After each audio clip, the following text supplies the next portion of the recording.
ஆமாம், இது மாதிரி லஞ்சம் கொடுத்து முன்சிஃப் ஆஃபீஸில் ரெஜிஸ்டர் பண்ணுற ஆஃபீஸில் போனீங்கன்னா லஞ்சம் கேட்டாங்கன்னா உடனே வீடியோ எடுத்து போட்டுருங்க. ஏன்னா எங்களுக்கு நடந்திருக்கு.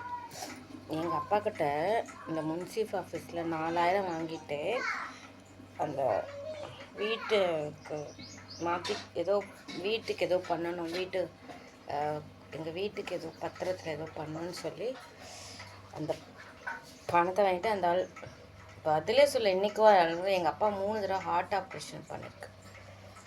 மனசாட்சியே இல்லாமல் எங்கள் அப்பாட்ட பணத்தை வாங்கிட்டு அதுக்கப்புறம் திருப்பியும் பணம் கொடுத்து தான் பண்ணார் எங்கள் அப்பா. பாவம்.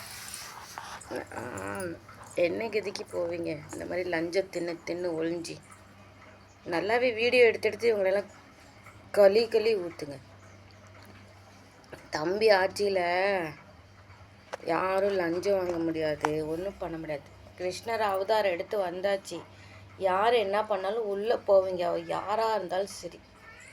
இன்னும் என்னென்னமோ யாரெல்லாம் உள்ளே போகிறாங்கன்னு காத்திருந்து பார்ப்போம்.